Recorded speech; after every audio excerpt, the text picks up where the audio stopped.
Dans le livre des Juges, chapitres 1 à 6, nous voyons comment triompher, devenir des vainqueurs. Quelle fut la raison de la défection de ces 22 000 combattants? Tout simplement, ils recherchaient leur propre gloire. Quelquefois, nous-mêmes, nous sommes prêts à sacrifier notre vie, mais pas notre gloire. Nous devons triompher de nous-mêmes aussi bien que de Satan. Dieu cherche des personnes qui veulent travailler pour lui, sans mobile personnel. Après avoir travaillé pour le Seigneur, nous devrions dire « Nous sommes des serviteurs inutiles ». Luc 17, 10. Nous devons triompher de nous-mêmes aussi bien que de Satan. Dieu cherche des personnes qui veulent travailler pour lui, sans mobile personnel.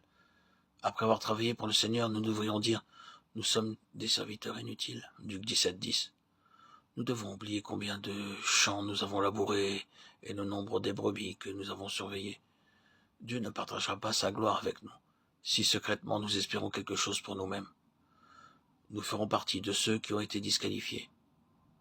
Ils eurent peur et tremblèrent, nous dit l'Écriture. Quiconque a de la crainte et manque de courage peut tout aussi bien retourner chez lui. Pour être vainqueur, il est essentiel de ne pas s'aimer soi-même, d'être prêt à endurer les souffrances. Les plus grandes afflictions ne sont pas de nature matérielle, mais spirituelle. Tous ceux qui veulent se glorifier, les craintifs ou les peureux, sont éliminés.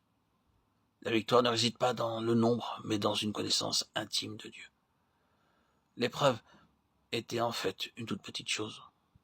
La manière de boire l'eau, les petits détails révèlent fréquemment les situations sous leur véritable jour. En ce temps-là, les Juifs et les Arabes voyageaient avec leurs bagages sur le dos. Il y avait donc deux manières de boire pendant le voyage, ou se décharger des bagages et s'agenouiller pour se désaltérer, ou laper l'eau, recueillie dans les mains, pour ne pas être retardé en chemin et mieux se prémunir des attaques des pillards. Des 10 000 restants, 9 700 s'agenouillèrent pour boire. 300 seulement lapèrent l'eau en le levant avec leurs mains. Tous ceux qui se mirent à genoux pour boire furent écartés. Ceux qui lapèrent l'eau furent choisis. Ceux qui ont eu l'occasion de se ménager et ne l'ont pas fait savent ce que signifie l'œuvre de la croix. De telles personnes seront utilisées par Dieu dans la mesure où elles sont toujours prêtes à laisser la croix agir dans leur vie. Dieu utilisera de telles personnes.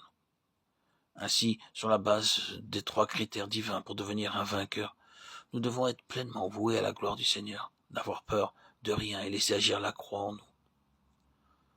Nous pouvons donc décider d'être ou non un vainqueur. En nous testant, Dieu met en évidence ce que nous sommes.